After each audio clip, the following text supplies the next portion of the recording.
इकट्ठा करना। हेलो, क्या सुनाई नहीं पड़ रहा है? हाँ माँ, सुनाई दे रहा है आप। तो उसमें क्या है? इसके लिए कितना सुंदर बताते हैं गीता में कि असंशय महाबाहो मनो दुर्निग्रहं चलम अभ्यासेन तु कौन्तेय वैराग्येण तथा।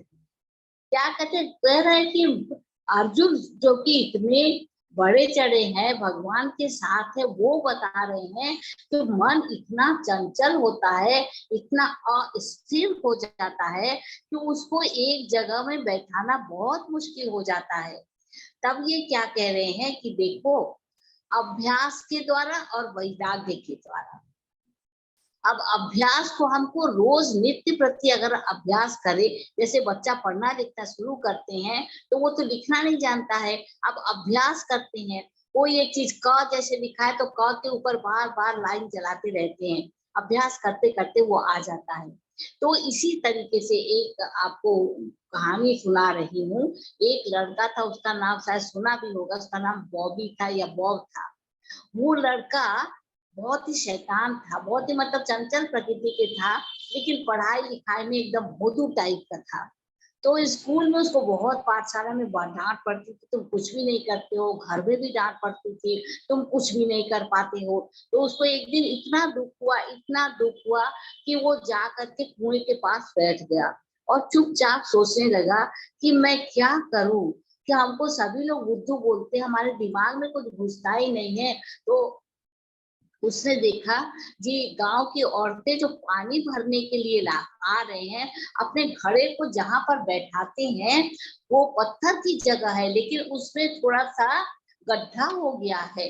तो तब उसने पूछा कि देखो, तुम लोग अपने घड़े को इस गड्ढे यहाँ पर रखते हो, तो ये गड्ढा कैसे हुआ, पत्थर में तुम लोगों ने गड्ढा कैसे कर दिया? तब सब लोगों ने कहा, रोज रखते रखते पत्थर भी घिस गया। उसका दिमाग खुल गया। उसने कहा, दिमाग में खुल जाता है, हमको भी अब पढ़ाई में पूरा ध्यान देना चाहिए और अभ्यास करना चाहिए। तो अभ्यास अगर हम करते हैं, जो हमें मंत्र मिला है या भगवान की तरफ बढ़ने का, और भजन कीर्तन जो भी है, अगर हम अभ्यास रोज करते चले तो उसका एक छाप हो जाता है, और वो छाप जो है वो जितना ही मजबूत होगा उतना ही हम भगवान की तरफ आगे बढ़ेंगे। लेकिन इसके लिए कहते 3 चीजें बहुत जरूरी है। पहले क्या है, अपने जैसे कहा ना, सरसों की पोटली फैल गया, उसको इकट्ठा करना बहुत मुश्किल है। वैसे ही हमें क्या करना पड़ेगा कि जितनी भी कम इच्छा हो उतना ही रखें। हमें जो एसेंशियल चीज है उसी को रखें। हमको बिना खाने से हमारा शरीर नहीं टिकेगा, तो वो खाने में भी हमें संयम करना है, जितने से हमारा शरीर हो सके। दूसरी बात है, हमारी इच्छा चारों तरफ जो हम ये करें वो करें ना हो, बाहर की तरफ से मन को लेकर के अंदर घुसाना है, अंतरात्मा में रखना है। हालांकि बाहर भी अगर हम देखते रहें तो देखिए, हम मन में ये सोचना चाहिए कि ये जितनी भी चीजें हैं, प्रकृति की हो जो भी हो, भगवान का ही है। ये अगर मन में हो तो हमारे अंदर फिर भगवान की तरफ बढ़ने की शक्ति होती है, उधर हम अपना मन दे सकते हैं। और तीसरी बात है कि भगवान के प्रति भक्ति होनी चाहिए, तभी तो हम कर सकेंगे। अन्यथा कम इच्छा हो, अंतर मन हो और सदा ईश्वर की चिंता हो। ठाकुर की एक जगह है, एक साधु थे, उसके पास एक ऐसा कांच था, उसमें से देखते थे तो 7 रंग उसको दिखाई पड़ता था, बड़े खुश होते थे। उन्होंने कहा कि अरे, ये तो बड़ा ही अच्छा है, ये भगवान के कितना सुंदर रंग है। ऐसा करके वो खूब हंसता था, और दिन से उसको पता ही नहीं चलता था कब दिन हो रहा कब रात हो रहा है। इस खुशी में, इस आनंद में वो बाहर की चीज को भी देख करके भगवान के साथ वो कनेक्शन कर लेता था। तो ये कहते हैं कि सांसारिक जीवन में चलते हुए भी हम उसको प्राप्त कर सकते हैं। और भगवान की तरफ भगवान का नाम लेते रहेंगे तो उससे हमारा क्या होगा, वैराग्य। हम देखते हैं कि कोई जिस चीज में हम हाथ लगाते हैं, पकड़ते हैं, वो हाथ से छूट जाता है। अब देखिए यौवन जो है रहेगा क्या, नहीं रहेगा। धन संपत्ति नहीं रहेगा, ये संसार नहीं रहेगा, हमारा शरीर भी नहीं रहेगा, तो फिर हम किसके लिए काम करें? एकमात्र जो हमारी आत्मा है उसको जानने की कोशिश करें, तभी हम कर सकते हैं। इसके लिए तो स्वामी जी ने क्या कहा, कर्म योग, भक्ति योग, ज्ञान योग, राजयोग। राजयोग बहुत ही कठिन है। कर्म योग हमको सबको कर्म करना ही पड़ता है, तो कर्म करते भी हम देखते हैं जितने भी कर्म करते हैं, सकाम कर्म जो होता है वो कर्म बंधन का कारण बन जाता है। हम यज्ञ कर रहे हैं, याग कर रहे हैं, कितने भी वो कर रहे हैं, उसको अगर करके भगवान में समर्पण कर देते हैं, इसका जो भी फल है भगवान तुम्हारा है, मेरा कुछ भी नहीं है, तुमने मुझे केवल एक इंस्ट्रूमेंट बनाया और हमको करने का सुयोग दिया, इसलिए मैं कर रही हूँ। इसलिए जो भी हम यज्ञ कर रहे हैं तुम्हारे लिए कर रहे हैं। लेकिन अगर उसपे ये रहे कि हमारा कामना से है, हमारा ये हो जाए, लड़के की शादी हो जाए, हमारा धन दौलत हो जाए, हमारा वो मकान बन जाए, तमाम चीजें हैं, इसके लिए अगर हम कर रहे हैं या नाम और यश के लिए कर रहे हैं, तो उससे हमारा बंधन हो जाता है। इसमें बोलते हैं कितना सुंदर, तेतम भुक्त्वा स्वर्गलोकम विशालम शीर्णे पूर्णे मर्तलोकम विशन्ति। हाँ, एवं त्रयी धर्म अनुप्रपन्ना गतागतम काम कामा लभन्ति।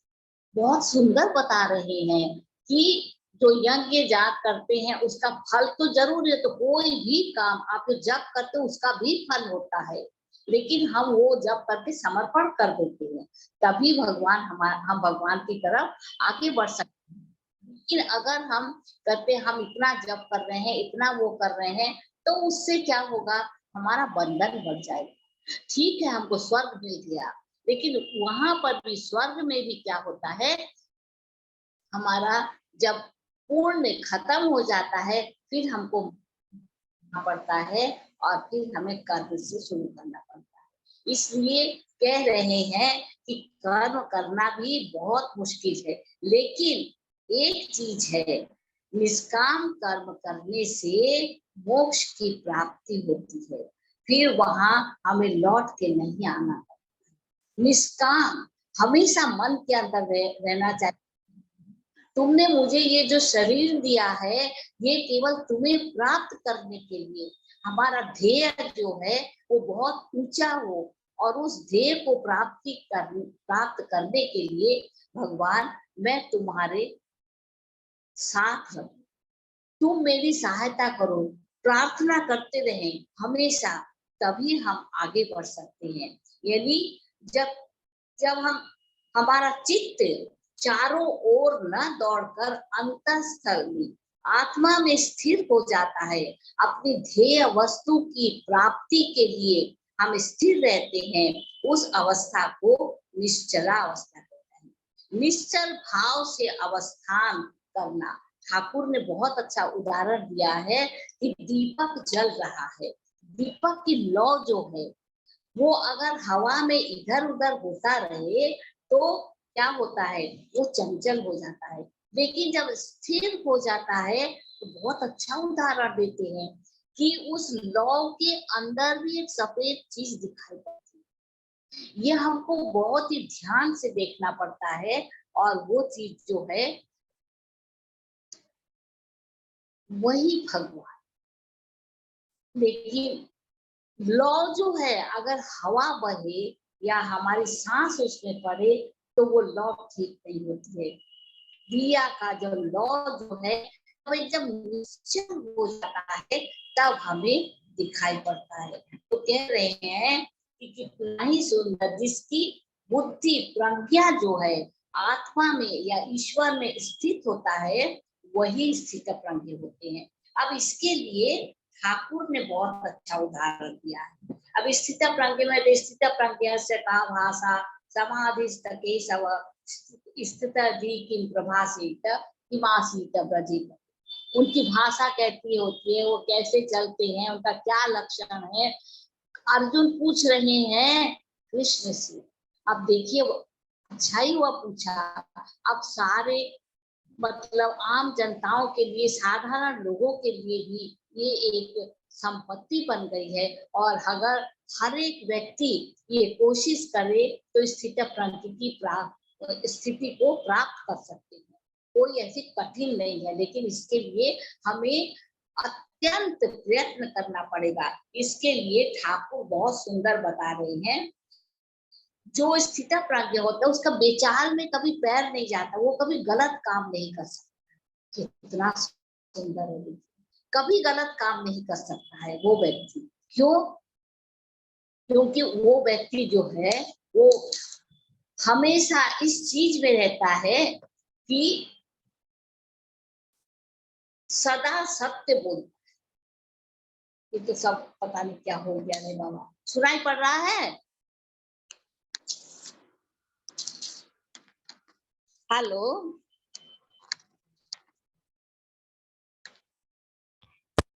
दिखाई दे रहा है।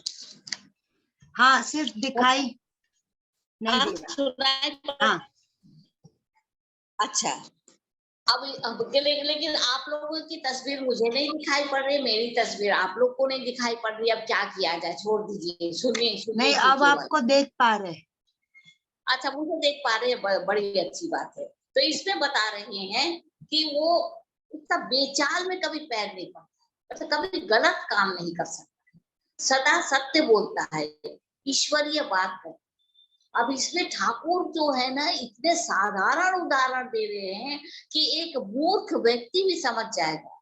और एक मूर्ख व्यक्ति ही था, उसको बोलते हैं वीवर जिसको बोलते हैं, तांती जिसको बोलते हैं, कपड़ा जो बुनता है वो था। आपको पता है वो हमेशा भगवान का नाम लेता था, जो भी कुछ बोलता था राम की इच्छा, राम की इच्छा से बोलती थी।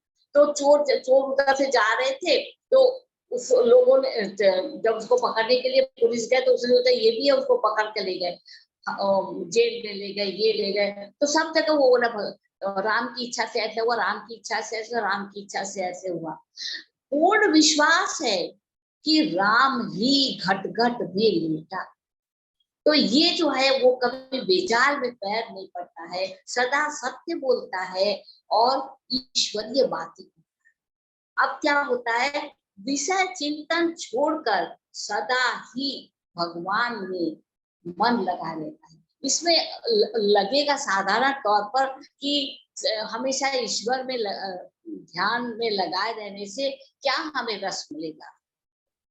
तो ठाकुर बोल रहे हैं एक जगह कि अरे जरा करके तो देखो, ये रस अमृत रस है, इस रस में तुम डूबोगे नहीं, इस रस को पीने से तुम अमर हो जाएंगे। इसमें ईश्वर के दर्शन होते हैं।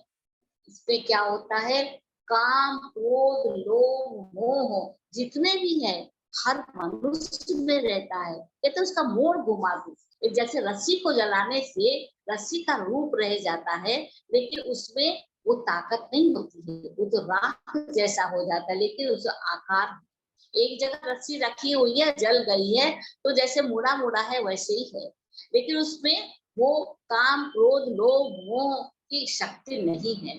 ठीक उसी तरीके से ये बता रहे हैं कि तुम्हारा जो काम क्रोध लोभ मोह है वो सारे जो है उसका मोड़ घुमा दो। लोभ है भगवान तुम्हें प्राप्त करें, क्रोध हो रहा भगवान हम इतना तुम्हें बुला रहे फिर भी नहीं दिखाई पड़ रही, रो रो के हम बुला रहे हैं फिर भी तुम कहाँ छुपे हो, तुम्हें इतनी दया नहीं आती है कि हम हमको जरा दर्शन दे दो। हम तो कमजोर है और तुम शक्तिशाली हो, तो शक्तिशाली कमजोर की सहायता नहीं करोगे। अगर हम इस तरीके से प्रार्थना करते हैं तो हमारी प्रार्थना मंजूर हो जाती है, भगवान को भी दया आ जाती है। कहते ऐसे प्रार्थना करो कि पत्थर भी पिघल जाए। ठाकुर एक जगह दिखा रहे, कहते भगवान प्राप्ति के लिए कैसे करते हैं, वो बच्चे की तरफ पैर पटक पटक के रो रहे हैं, सिर को घीस रहे हैं और रो रो के बोल रहे हैं, माँ तुम मुझे दर्शन नहीं दोगी, हम क्या तुम्हारे क्या आकाश चले गए, ये तुम्हारी संतान नहीं है। तो इस तरीके से जोर करके अगर हम बोले, कितना अच्छा उदाहरण दे रहे, बच्चा कह रहा माँ से कि माँ मुझे पतंग खरीदना है तो अभी दे दो, अभी तुम्हें देना पड़ा, इतना जोर है। तो उसमें माँ उनको पैसा दे रही है और वो जब खुशी खुशी चला जाता है। तो इस तरीके से बोल रहे हैं कि काम क्रोध लोभ मोह इसको भगवान की तरफ बोल दो। काम है, कामना है तुम्हें प्राप्त करने के लिए, क्रोध हो रहा है वो तुम्हारे लिए है। तो इस तरीके से, लेकिन ज्ञान विचार करने से क्या है, हम उसमें फंस जाते हैं और वो सांसारिक आसक्ति आ जाती है। ईश्वर के समीप हम जितना चाहेंगे हमारा मन उतना ही शांत होगा। जैसे गंगा की तरफ हम जितना ही बढ़ेंगे उतने ही हमें शीतल पवन मिलेंगे। हम पूरब की तरफ जितना ही चलेंगे पश्चिम जगत छूट जाएगा, पीछे का चीज। तो कितना सरल उदाहरण दे रहे हैं भगवान श्री राम कृष्ण, और इससे ही हमारा मन जो है भगवान की तरफ अग्रसर होता है और हमें एक रस मिलता है, वास्तव में रस मिलता है। देखिए तो जब करते हैं, अगर किसी दिन नहीं करे, टाइम नहीं मिला है तो मन ऊंचा, मन में दुख होता है। अरे हमको कम से कम 108 बार भी हम नहीं कर सकते हैं क्या? जब हम काम करते करते तो कर रहे हैं, लेकिन एक जगह स्थिर होके बैठ करके थोड़ा उनका बुलाने का भी मुझे समय नहीं है, अपने ऊपर धिक्कार होता है। कौन से ऐसा काम जरूरी है सांसारिक काम कि हम उतने फंसे हुए हैं। हालांकि कभी कभी ऐसा होता है दिन से रात तक चलता है, वो भी कहते भगवान ये तेरी इच्छा है, तेरी इच्छा के बिना और कुछ भी नहीं चल सकता है।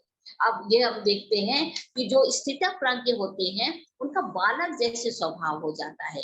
बालक और उसके सत्व रजत तम कोई गुण नहीं, तो गुण से परे हो जाते हैं। मैं यंत्र हूँ, तुम यंत्री, तुम जैसा चलाओगे वैसा है। मुंह से केवल बोलने से नहीं, हमें इसको करना पड़ेगा। कि भगवान किसी दिन हमको देखते हैं कि ऐसा दिन जाता है बहुत ही बुरा, वो भगवान तुम्हारी इच्छा है। किसी दिन ऐसा जाता है मन प्रसन्न होता है, जब ध्यान में मन लगता है, सबके साथ हमारा मिलनसार होता है, ये भी भगवान तेरी इच्छा है। अगर सब चीज को भगवान तुम्हारी इच्छा समझ ले तो ये बहुत ही अच्छा होता है। लेकिन विषय अनुराग जो है वो छोड़ देना चाहिए। कितना अच्छा उदाहरण दे रहे हैं, एक चील, उसको एक टुकड़ा मिला मांस का, वो लेके दौड़ रहा है, ये मांस का टुकड़ा क्या है, विषय विषय चिंता। उसके पीछे हजारों कौवे काव काव काव काव करके उसको पागल बना दे। वो खाएगा क्या, कहाँ रखेगा? उसके पीछे जो उसका आगे पीछे सिर के ऊपर सब जगह कौवे, नीचे सब जगह काव काव कर रहे, वो खाएगा कैसे? अब वो झक इतना घूम रहा है, इतना घूम रहा है, और कौवे भी घूम रहे हैं, तो उसको झक मार करके वो उसको फेंक देता है मांस के टुकड़ा को, तो सारे कौवे उधर ही भाग जाते जहाँ मांस का टुकड़ा है, और ये निश्चित हो जाता है।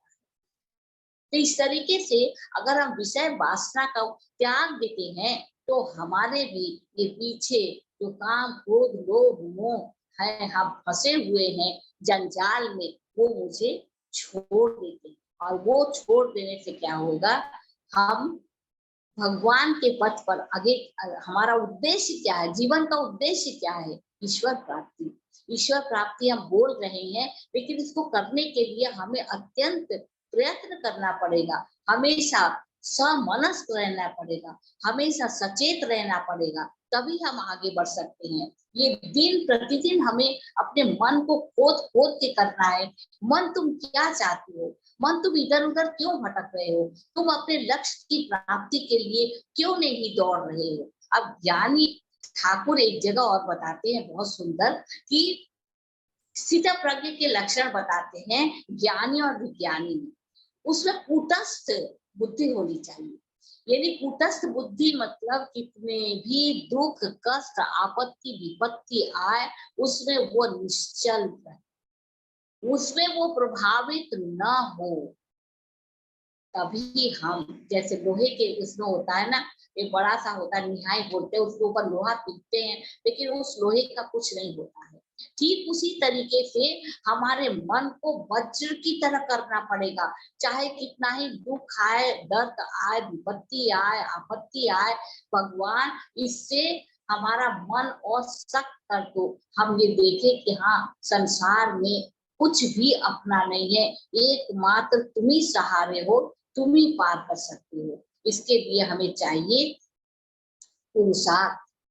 पुरुषार्थ मतलब होता है कि धुन का पक्का होना। हम अपने लक्ष्य की तरफ पक्के हैं, हमें उस तरफ बढ़ना ही है। राह में जितने भी हमारे लोग आ रहे हैं, काम वासना आ रहे, उसको हम हटाते चले। जैसे क्या कहते हैं, पोखर में वो क्या पाना होता है ना, काई होता है, उसको हम दोनों हाथ से हटा दे, तभी तो हमें स्वच्छ जल मिलेगा। इसी तरीके से हमारे मन में जो इधर उधर की विचार आते हैं, उसको हमें हटा देना पड़ेगा, उसमें हम फंस न जाए, तभी हमें स्वच्छ जल मिलेगा। हमारे अंदर वो प्रस्फुटित होगा, हमारे अंदर वो आनंद होगा, और उस आनंद से हम आगे बढ़ेंगे। इसके लिए क्या चाहिए? शांत स्वभाव। जो हम हर समय अगर हम क्या करें, चंचल रहे, ये करना है वो करना है, नहीं, जो सामने आ जाए वही भगवान तुम्हारी इच्छा है उसको करो, चाहे वो कुछ भी हो। तो इसे शांत स्वभाव होना चाहिए। और अभिमान शून्य, अभिमान नहीं होना चाहिए कि हम तो इतना जप कर रहे हैं, हम इतने पढ़े लिखे हुए हैं, हम इतने धनवान हैं, हम इतने सुंदर है, अरे कहाँ, सब गया, सब गया, राम राम सत्य है, सब गया, सब गया, तो फिर क्या रह गया? तो कह रहे हैं अभिमान शून्य होना चाहिए।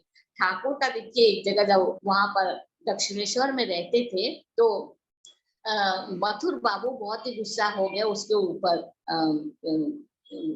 उनके साथ जो रहते थे ना, उनका भांजा हृदय, तो हृदय को उन्होंने निकाल दिया। तो उन्होंने गलत सुना या कुछ भी ऐसा होगा, लोगों ने कहा कि ठाकुर को बोल रहे हैं। ठाकुर ने कंधे पर अपना गमछा लिया और चले जा रहे हैं, त्रैलोक्य ने शायद कहा होगा, क्योंकि उन्होंने उनकी लड़की की कुमारी पूजा की थी विदाउट परमिशन, इसलिए वो गुस्सा गए थे।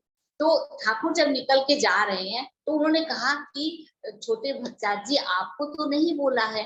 तब देखिए कितना अभिमान शून्य है, अच्छा मुझे नहीं बोला है, अच्छा, फिर वो आकर के बैठ गए। तो ये देखिए कोई अभिमान नहीं है।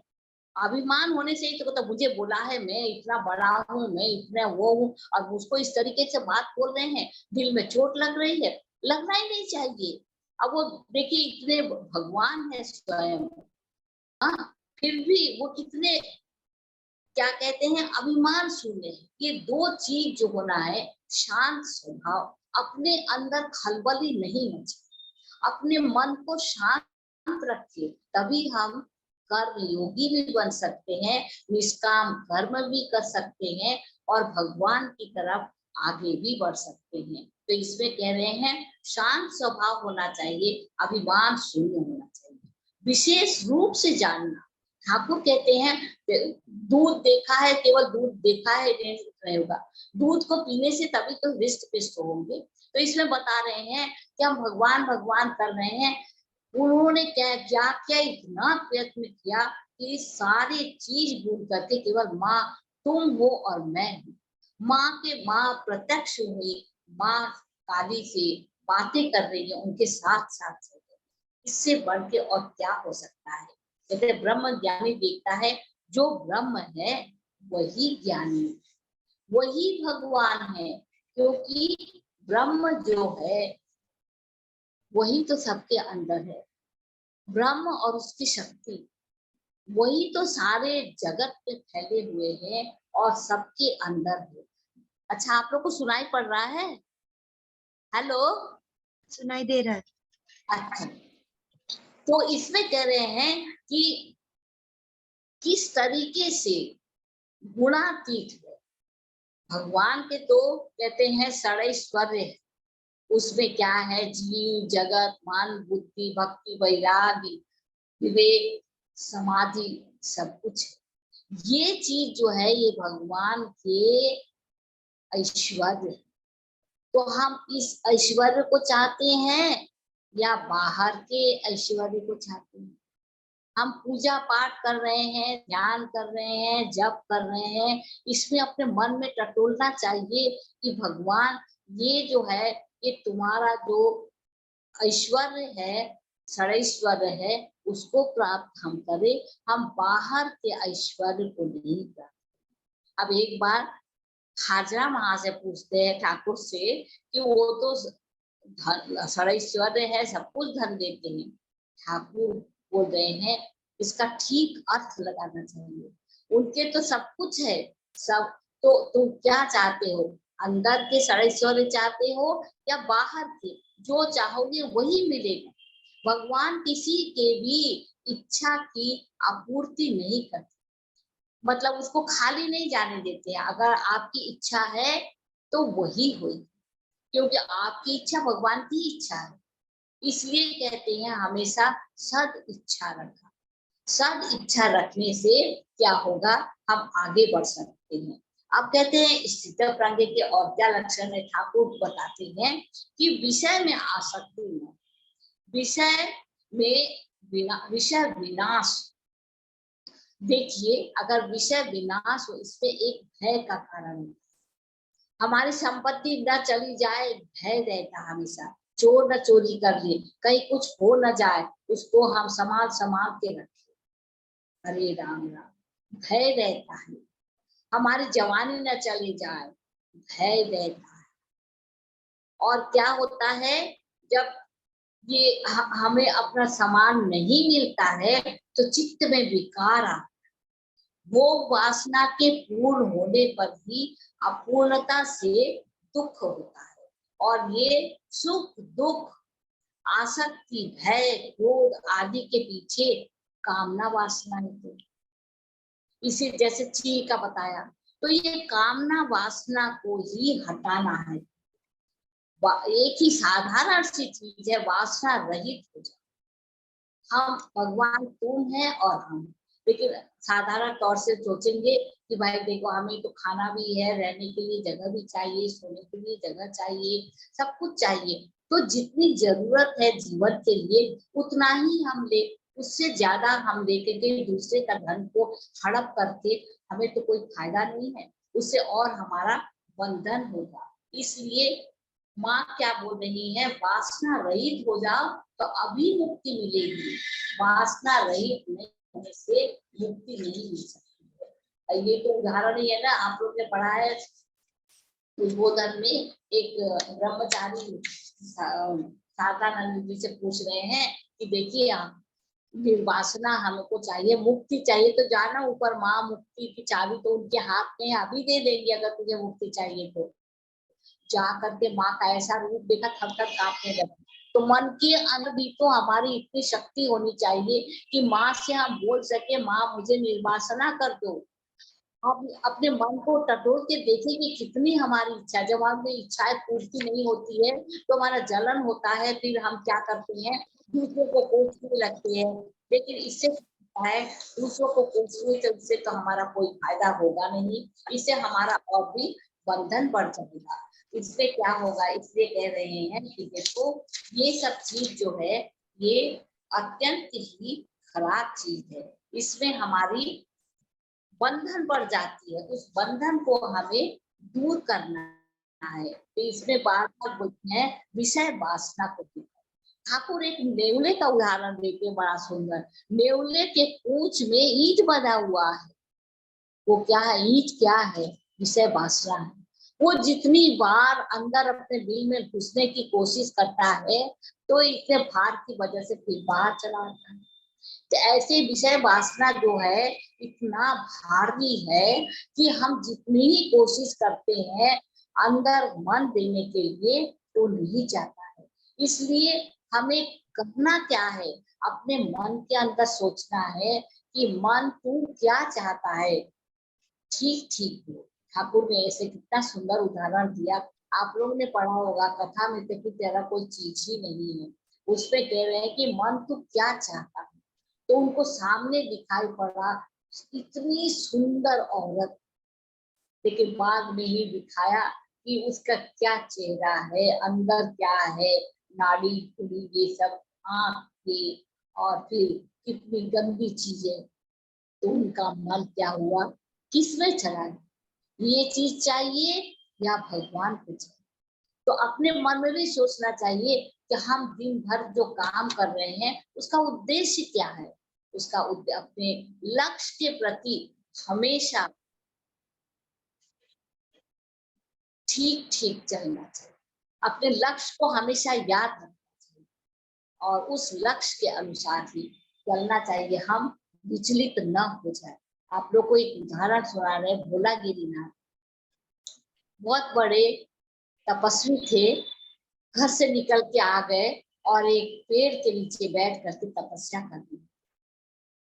लेकिन एक नौटंकी आई और उनके सामने उनका मन बहलाने के लिए उसे नृत्य करने लगी, लेकिन वो आंख खुला हुआ है भोलानाथ जी का, लेकिन वो क्या देख रहे हैं कि भगवान है। और वो अपनी तपस्या में, अपने जप में इतने मग्न हो गए कि उन्हें पता ही नहीं चल रहा है कि ये नर्तकी नाच कर रही। अंत में जब सुबह हुआ तो वो नर्तकी उनके पैरों में गिर पड़ी और कह रही मुझे क्षमा कर दीजिए। उन्होंने कहा माँ, तो माँ का ही रूप है। अब ये देखिए क्यों, क्योंकि मन में दृढ़ इच्छा है अपने लक्ष्य के प्रति, हमें उसे प्राप्त करना है। ये बाहर की जो मोह माया है वो मुझे न फंसा ले, वो मुझे अपने अंदर खींच न ले। क्योंकि देखते हैं अगर हम उस तरफ ज्यादा ध्यान देते हैं भगवान की तरफ, तो क्या होता, दो चीजें, उनके जो चुंबक है भगवान का वो ज्यादा बड़ा है और ये चुंबक जो है छोटा है। कब छोटा होता है, जब हमारा उद्देश्य ठीक होता है, जब हम अपने उद्देश्य की तरफ बढ़ने के लिए दृढ़ संकल्प ले लेते हैं, तब चाहे कुछ भी हो जाए हमें बिगाड़ नहीं सकते हैं। इसी तरीके से यहाँ बता रहे हैं कि नेवले के भी ऐसे ही अवस्था है कि वो अंदर से जितनी बार कोशिश कर रहा है उतनी बार ईटा उसको खींच ले रहा है। तो हमें भी देखना चाहिए, अगर जब ध्यान में मन नहीं लग रहा है, हम ईश्वर की तरफ नहीं बढ़ पा रहे हैं, तो हमारे मन में क्या दुख हो रहा है, हमारा मन क्या विचलित हो रहा है, क्या हमारा जीवन चला जा रहा है, फिर भी मुझे कुछ नहीं मिल रहा है। तो ये भगवान से प्रार्थना करके, उनसे रो रो करके बोलना चाहिए कि हमारा जीवन सफल बनाओ।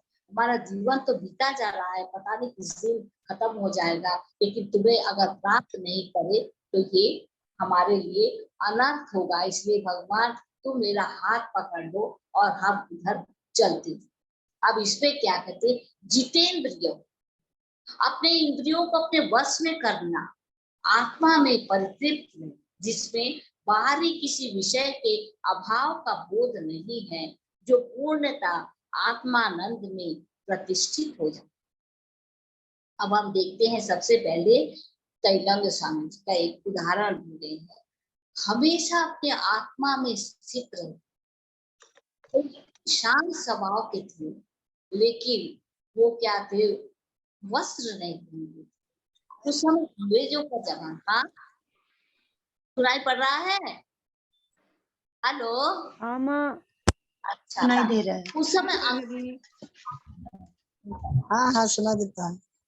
अब अंग्रेज लोग को बहुत खराब लग रहा है, उनका तो लंबा चौड़ा शरीर था और विवस्त्र में घूम रहे हैं। उन्होंने कहा इसको जेल में बंद कर दो, देखो तो क्या हो जाएगा। जेल में बंद कर दिया, लेकिन वो क्या किया, अपने में अंदर इतने घुसे हुए हैं, आत्मा में स्थित है, उनके बाहरी जगत का कुछ ख्याल ही नहीं है। फिर क्या हुआ, उन्होंने, सब लोग हंस पड़े कि उनको क्या करने का वो हुआ, तो इतना किया कि घर भर गया।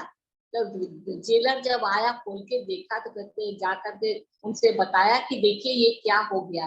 तब उन्होंने बाबा कहा इसको छोड़, ये सच में उन लोग को भी मानना पड़ा कि हाँ ये स्थित प्रज्ञ, उनमें कोई वासना नहीं है, हमेशा अपने आत्मानंद में विभोर। अब ये देखते हैं दो चीज होती हैं, एक राजर्षि एक ब्रह्मर्षि। राजा जनक को देखिए, राजा जनक कथा में है, सब लोग राजा जनक नहीं बन सकते। एक तरफ क्या है, संसार चला रहे हैं और एक हाथ से कस के पकड़े हुए हैं भगवान। दोनों हैं, राजर्षि हैं, लेकिन जो राज्य चला रहे हैं उसमें उनका कुछ भी लगाव नहीं। लगाव किससे है? भगवान से। तभी तो वो हल चलाते चलाते उनको सीता मिली। तो इस तरीके से देखते हैं श्री राम कृष्ण देव ब्रह्म में हमेशा लीन रहते हैं। वो तो अपने मन को खींच के लाते हैं, क्योंकि वो जीव कल्याण के लिए आए थे। जीव कल्याण के लिए आने से वो हमेशा अगर ब्रह्म में लीन रहेंगे तो फिर कैसे होगा। इसलिए माँ से वो कितनी प्रार्थना करते हैं कि माँ मुझे हमेशा ऐसे ब्रह्म में लीन मत रखो, मैं भक्तों के साथ रहना चाहता हूँ, उनके साथ आलाप करना चाहता हूँ, उन भक्तों के दिल में रहना चाहता हूँ, भक्तों के साथ हम आनंद करें, ऐसा मुझे बना। मुझे हमेशा ही बेहोश करके मत रख, मतलब हमेशा समाधि में चले जाए तो फिर वो भक्तों के साथ कैसे रहेंगे, वो भक्तों का कल्याण कैसे करेंगे, जीव का उद्धार कैसे करेंगे। इसलिए वो ब्रह्मर्षि होने के बावजूद भी उनको अपने मन को खींच करके लाना पड़ता था। तब कहते थे थोड़ा जल पीऊंगा, थोड़ा मिठाई खाऊंगा, क्यों कहते थे? अपने मन को खींच के लाने की। और हम लोगों का मन देखिए, हम लोगों का मन तो हमेशा ही इधर रहता है, बल्कि हम लोग कितना कोशिश करते हैं कि मन को ऊपर उठाने के लिए, लेकिन यहाँ पर एक राहत की हमको रास्ता मिल जाता है। माँ शारदा देवी करुणामयी, ठाकुर भी बहुत करुणा कह रहे हैं कि देखो तुम जब करते जाओ, चाहे तुम्हारा मन लगे ना लगे, जब का एक फल होता है, लेकिन उस फल में तुम ये नहीं करो कि हम ये प्राप्त करें वो प्राप्त करें। तुम उसमें जब करते जाओ और ये प्रार्थना करो कि हमें निर्वासना, हमें तुम्हारे चरणों में रख, यही प्रार्थना करो रो रो के, भगवान तुम मेरा हाथ पकड़ लो, क्योंकि मैं कमजोर हूँ, मैं तुम्हें बुला नहीं सकती हूँ, मेरे पास इतनी शक्ति नहीं है, मेरा मन हमेशा चंचल रहता है, मेरा मन हमेशा दुविधा में फंसा रहता है। इसलिए हमारे मन को पवित्र कर दो, हमारे शरीर को पवित्र कर दो और तुम्हारी तरफ आगे बढ़ा दो। तो इस तरीके से ब्रह्मर्षि और राजर्षि है। कहते हैं कि इंद्रिय संयम ही मुख्य कर्तव्य। जैसे कछुआ जो है, जब अपने पूरे हाथ पैर को अंदर समेट लेता है तो उसको चाहे कितना ही पीटा जाए नहीं निकाल सकता। इसी तरीके से देखिए हमको इससे लेना है, सीखना है कि हम अपने इंद्रियों को अपने अंदर रखें, उसको बाहर की तरफ मत भेजें। तो फिर क्या होगा, कछुआ से भी हमें सीखना पड़ेगा कि अपने इंद्रियों को हम ढीला न छोड़, ढीला जहां छोड़ दिया वहीं सत्यानाश हो गया। इसलिए कूर्म की तरह हमें रहना चाहिए। ठाकुर एक जगह कहते हैं कि समाधि अवस्था में षट चक्रों के भेदन के अनंतर मस्त कि सप्तम भूमि में जाकर लय हो जाता है। जीवात्मा और परमात्मा एक होने से ही समाधि होती है। जीवात्मा और परमात्मा, परमात्मा से ही जीवात्मा है, इसलिए दोनों एक ही है, लेकिन विविध ज्ञान नहीं, विचार बंद हो जाता। जब वो कहते हैं ना कि देखो विचार, विचार से हमें भगवान नहीं मिलते, तर्क करने से हम वहीं रह जाते हैं। भगवान तर्क के परे हैं, उसमें विचार बंद हो जाता है।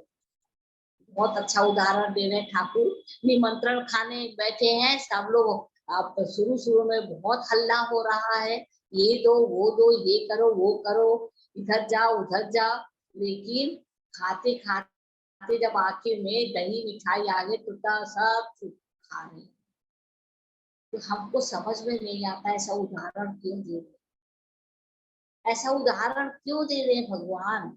साधारण लोगों कह रहे हैं कि ये जो निमंत्रण में जो हमें मिठाई और मिल रहा, भगवान का रस मिल रहा, शुरू शुरू में हम हल्ला करते हैं ये चाहिए वो चाहिए, लेकिन इससे कुछ नहीं होता है। अंत में हम भगवान को बुलाते बुलाते हमें जो मीठा रस मिलता है, हम उस मीठे रस में डूब जाएं और वहां पर विचार बिल्कुल बंद हो जाए। जहां विचार बंद हुआ वही हमारा हो गया। अब ये कहते हैं कि इंद्रियों के द्वारा विषय भोग न करने मात्र से ये नहीं समझना चाहिए कि मनुष्य जितेंद्रिय हो गया। हमें जितेंद्रिय होने की कोशिश करना चाहिए, लेकिन ये हम देखते हैं कि जो लोग विषय भोग हम नहीं कर रहे हैं तो उनको सोचना नहीं चाहिए कि ये जितेंद्रिय हो गए, क्योंकि उपवास करने से, जराग्रस्त होने से, अतिवृत्त होने पर भी, जन्म से इंद्रियहीन होने पर भी भोग में असमर्थ व्यक्ति बाहरी दृष्टि से भले ही जितेंद्रिय दिखाई पड़े, लेकिन उनके मन में विषयासक्ति बनी हुई।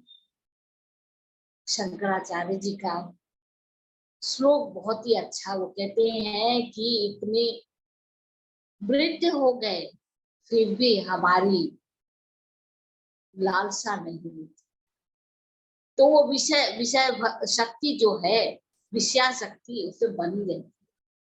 तो इसमें क्या करते हैं, श्री राम कृष्ण देव कहते हैं उनके पास दो महिला आई थी शिव पूजा करके उपवास में, उनके चेहरे की तरफ देखे ठाकुर बोल रहे हैं मुझे देखा नहीं जा रहा है, क्यों नहीं, क्योंकि उनके अंदर भले ही वो ना उपवास किया हो, भगवान की पूजा अर्चना की है, भगवान की तरफ मन दिया है, लेकिन शरीर जो है, अंदर जो है उनकी जठराग्नि जल रही है, इससे भगवान को कष्ट हो।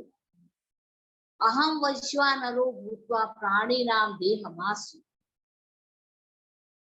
अहम वैश्वानरो भूत्वा, वैश्वानर होकर के प्राणी के अंदर है, तो उसको शांत करना चाहिए। भगवान स्वयं उनको शरबत और मिठाई देते खाने के लिए कि तुम लोग खाओ शांत हो, क्यों, उनके करने से भगवान को कष्ट होगा। ये देखा है ना, भगवान अपने पीठ को दिखा रहे हैं कि हमारे पीठ पे चोट लग गई, क्यों, घास के ऊपर से जा रहे हैं, घास में नरम नरम घास से जा रहे हैं, भगवान के पीठ में चोट लग रही है। अब यहाँ पर क्या बता रहे हैं कि वो हमें मध्यम पंथा लेनी चाहिए। स्वामी जी इसीलिए कहते हैं खाली पेट धर्म नहीं है। कितनी बड़ी बात, हमारे जो भूखे नंगे कितने घूम रहे हैं, कितने गरीब लोग घूम रहे हैं, उनके बीच में अगर हम जा करके बोले तुम लोग बस बैठ करके भगवान का नाम लो, तो क्या वो ले सकते हैं? उनकी जठराग्नि जल रही, पहले उनको शांत करो, पहले उनको भोजन दो, वस्त्र दो, रहने की जगह दो। जब शांत हो जाएंगे तब उनका मन जो है थोड़े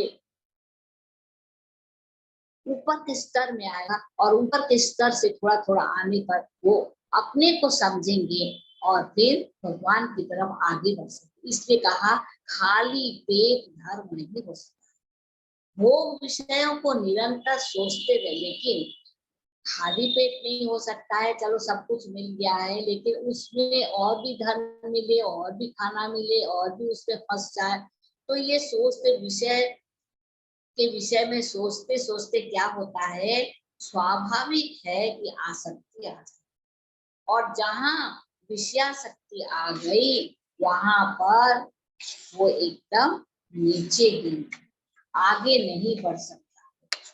इसलिए कह रहे हैं कामना में बाधा पड़ती, क्या कहते हैं, जैसे कुत्ते लोग एक दूसरे को मिल गया, दूसरे को नहीं मिला तो लड़ते झगड़ते हैं। मनुष्य में भी वैसे पशु प्रवृत्ति आ जाती है। कामना में बाधा पड़ने से भयंकर क्रोध उत्पन्न होता है। क्रोध के कारण मनुष्य के मन में अज्ञान छा जाता है और उस समय कर्तव्य के निर्णय की शक्ति ही नहीं रहती है। क्या करना है क्या नहीं करना है, हिताहित का ज्ञान नहीं रहता। मनुष्य पशु बन जाता है और उसका यथार्थ विनाश हो जाता है। कितना सुंदर बता रहे हैं। मनुष्य पशु बन जाता है और उसका विनाश हो जाता है। कहते क्रोधात् भवति सम्मोह, सम्मोहात् स्मृति विभ्रमः, स्मृति भ्रंशात् बुद्धिनाशो, बुद्धिनाशात् प्रणश्यति। अरे क्रोध हुआ, उसमें क्रोध क्यों हुआ? सम्मोह, उसमें मोह हुआ, उसमें स्मृति काम नहीं करती है, उसमें क्या करना चाहिए क्या नहीं करना चाहिए हिताहित का ज्ञान नहीं रहता और इतना क्रोध बढ़ जाता है। उस क्रोध के बढ़ने से क्या होता है, हमारी मति जो है भ्रष्ट हो जाती है, बुद्धि भ्रष्ट हो जाती है और जहाँ बुद्धि भ्रष्ट हो गई वहां प्रणश्यति, विनाश हो। अब ये देखिए आज का युद्ध जो चल रहा है, ये तो क्या है, उसकी कामना वासना है। हम और बड़े हो, हम सबके ऊपर आधिपत्य जमाए, हम ही सबसे बड़े हो। अरे ये कैसे हो सकता? उसकी बुद्धि भ्रष्ट हो गई, बुद्धि जहाँ भ्रष्ट हो गई वहां विनाश की स्थिति। इसलिए हमेशा ये सोचना चाहिए कि हमारी बुद्धि नष्ट हो, हम सत पथ पर चले। पहले ही बता दिया गया है कि अपनी इच्छाओं को कम, जहाँ इच्छाएं हमारी कम हो जाएंगी, हम अपने मन को इंट्रोवर्ट करें, अंतर मन में करें और अंतर मन में करने से अपने मन को टटोलने से हमें पता चलेगा कि हमारे अंदर क्या कमी है, क्या वासनाएं हैं। उसको भगवान तुम दूर कर दो, मुझे ये वासनाओं से नहीं चाहिए, चीर का उदाहरण। और फिर हम भगवान की तरफ तुम्हारा नाम हमेशा लेते रहे, जब करते रहे, प्रार्थना करते रहे, तभी हम आगे बढ़ेंगे। बस यही प्रार्थना है कि हम सबकी बुद्धि निर्मल हो, स्वच्छ हो, भगवान की तरफ बढ़े और नित्य प्रति प्रार्थना करे, भगवान तुम मेरा हाथ पकड़ लो, क्योंकि मेरे भी इतनी शक्ति नहीं है, मेरे में प्रार्थना करने की भी शक्ति नहीं है। तुम ही मेरा हाथ पकड़ के भवसागर से पार करो, तभी हम पार हो सकते हैं, अन्यथा नहीं। इसके लिए हमें अपने मन को मजबूत करके उस तरफ ही बढ़ना पड़ेगा। ये नहीं कि हम निठल्ले बैठे रहे। हमें जब करना है, हमें भगवान की तरफ बढ़ते जाना है, सत कार्य करते जाना है, लेकिन उसके फल आदि को सब समर्पण कर देना है। तुम्हारे ही वजह से हम ये काम कर रहे हैं, तुम मुझे सब बुद्धि। बस इतना ही आज है। अच्छा, नेक्स्ट जो है मेरे ख्याल से 16 नवंबर पड़ रहा है, तीसरा, ठीक है? सुनाई पड़ रहा है? हाँ जी, सुनाई पड़ रहा है।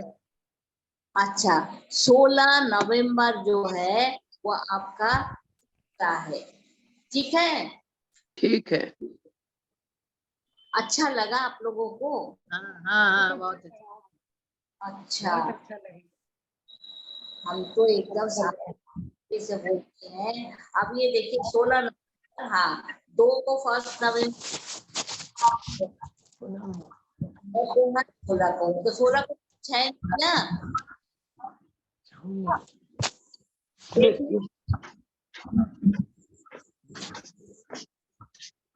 ठीक है, ठीक है। अच्छा। प्रणाम। प्रणाम दीदी। तो वो आपको देखिए क्या करे, बताइए, समझ नहीं आ। अब दिखाई पड़ रहा है, ये भारती दिखाई पड़ रही है। हाँ, प्रणाम दीदी। प्रणाम प्रणाम। तो भारती